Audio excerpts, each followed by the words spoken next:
Assalamualaikum warahmatullahi wabarakatuh. Perkenalkan, kami dari kelompok 1 akan mempresentasikan tugas video link presentasi pada UAS Manajemen Retail. Di sini saya sebagai moderator akan memperkenalkan teman-teman saya, yaitu saya sendiri sebagai Alvin Syirah Rahmatullah dengan NPM 330. Saya Firman Saputra dengan NPM 342. Saya Irham Afandi dengan NPM akhir 1. Saya Biron dengan NPM 399. Saya Muhammad Rafrizky Akbar dengan NPM 343. Baik, kita langsung terjun ke materinya. Pertama-tama ada latar belakang. Toko sembako anak muda menunjukkan bahwa retail tradisional tetap dapat bersaing di tengah dominasi retail kontemporer dan e-commerce seperti Indomaret, Alfamart, dan lain sebagainya yang semakin agresif. Toko ini dapat mempertahankan loyalitas pelanggan dengan menjaga keberlanjutan usahanya, menggunakan strategi yang berakar pada harga yang kompetitif, kedekatan emosional dengan pelanggan, serta jam operasional yang fleksibel untuk memenuhi kebutuhan komunitas. Toko-toko ini bukan hanya tempat berbelanja, mereka telah menjadi bagian dari komunitas lokal di mana hubungan dibangun atas kepercayaan dan interaksi sosial yang intens.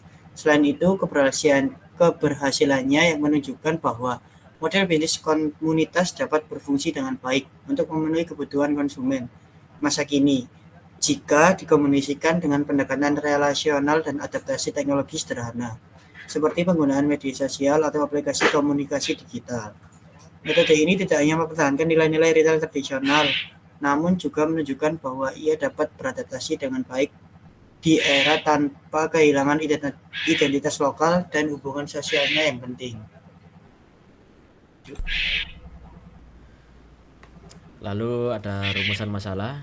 Jadi dalam analisis ini terdapat 3 masalah utama yang menjadi perhatian utama. Masalah-masalah ini saling berhubungan dan berkaitan dengan kelangsungan hidup dan keberhasilan operasional toko. Yang pertama, itu tentang manajemen SDM dan sistem operasional yang efektif dengan jumlah karyawan yang terbatas. Ini mencakup pembagian tugas, pengaturan jam kerja, dan cara menjaga produktivitas dan kualitas pelayanan dengan sumber daya yang terbatas. Yang kedua, ini berkaitan dengan pengelolaan rantai pasokan, yang merupakan proses yang dilakukan secara mandiri, mulai dari pengadaan barang hingga manajemen stok. Lalu teknologi, terutama di sistem pembayaran digital dan pencatatan transaksi, ini sangat penting untuk mempercepat proses dan meminimalkan kesalahan dalam hal ini. Yang ketiga, perhatian tertuju pada desain tata letak toko. Desain ini dinilai berdasarkan kemampuan untuk meningkatkan efisiensi operasional dan memberikan kenyamanan pelanggan. Ini termasuk kemudahan akses ke produk, alur belanja yang lancar, dan pemanfaatan ruang yang optimal. Yang ketiga, elemen ini sangat penting untuk menentukan sejauh mana toko mampu menangani masalah sehari-hari dan menyesuaikan diri dengan kebutuhan pelanggan masa kini.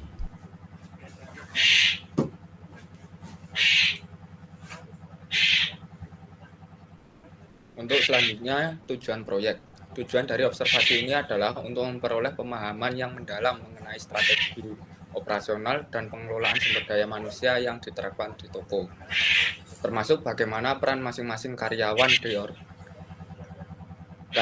diorganisir dan dikendalikan guna menunjang efisiensi kerja. Selain itu, observasi ini juga bertujuan untuk menganalisis secara menyeluruh desain tata letak fisik toko, dengan menilai sejauh mana penataan ruang, rak display, dan alur pergerakan pelanggan. Pelanggan mendukung kenyamanan berbelanja serta efektivitas pelayanan. Tak kalah penting, observasi ini juga difokuskan pada penelusuran tingkat pemanfaatan digitalisasi dalam operasional toko, khususnya dalam pengelolaan transaksi harian dan sistem pengadaan maupun pengelolaan stok barang, untuk melihat apakah penggunaan teknologi sudah mendukung peningkatan produktivitas dan pengembalian keputusan yang lebih.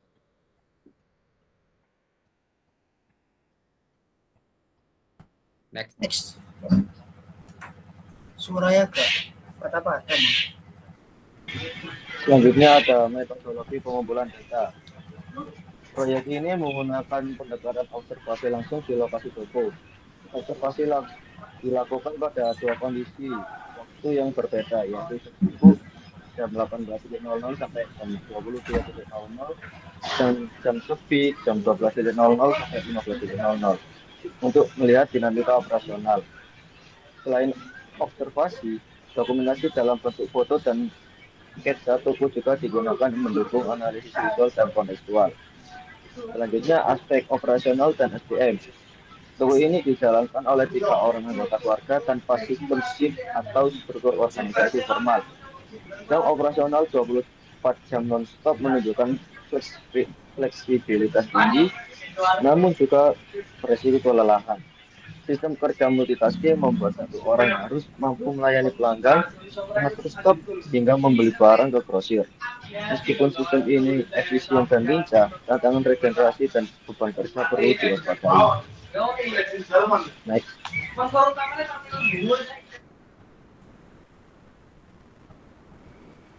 Kemudian tata letak toko dan layanan pelanggan. Dengan luas sekitar 5 kali 4 meter, toko disusun secara praktis dan padat. Produk utama seperti sembako, minuman, dan rokok ditempatkan di dekat kasir. Pelanggan jarang masuk ke dalam toko. Mereka cukup menyebutkan barang dari luar pagar. Pelayanan yang berbasis hubungan sosial menjadi keunggulan toko, di mana keakraban dan interaksi informal menciptakan loyalitas yang kuat dari pelanggan tetap. Kemudian digitalisasi dan supply chain. Meski tradisional, toko ini telah mengadopsi Kris, Mitra, Bukalapak untuk pembayaran digital. Pelanggan bisa membayar lewat GoPay, Dana, ShopeePay, hingga M-Banking. Selain itu, toko menyediakan layanan isi pulsa, token listrik, hingga pembayaran tagihan. Hal ini menjadikan toko bukan hanya sebagai tempat belanja, tetapi juga pusat layanan digital warga sekitar.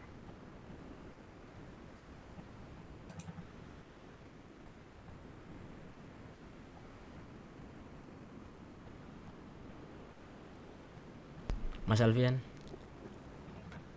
Baik, lanjut ke analisis teori 7B dalam pemasaran. Dari perspektif bauran pemasaran 7B, toko ini menawarkan produk yang relevan dengan kebutuhan harian. Harga yang kompetitif dan lokasi strategis memperkuat daya tarik toko. Promosi dilakukan secara informal lewat relasi sosial. Pelayanan dikelola keluarga dengan proses transaksi cepat dan tanpa antrian. Meskipun sederhana, tampilan toko cukup fungsional dan familiar bagi pelanggan. Didukung oleh teori pendukung lainnya. Menurut teori retail layout, toko menggunakan pendekatan grid layout yang menekankan efisiensi ruang.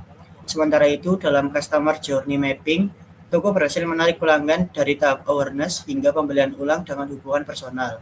Strategi relational retailing terlihat jelas dalam cara penjual membangun hubungan emosional dan sosial dengan pelanggan, bukan hanya transaksi bisnis semata. Lalu kesimpulan dan rekomendasi.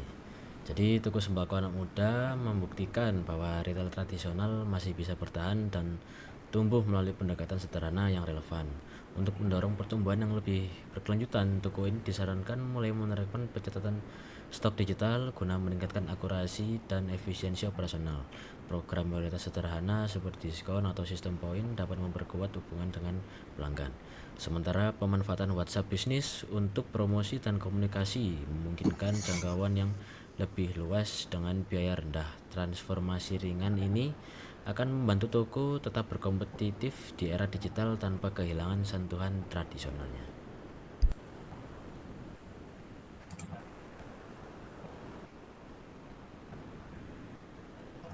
Baik, berikut dokumentasi pada waktu observasi kami di jam sepi dan jam sibuk.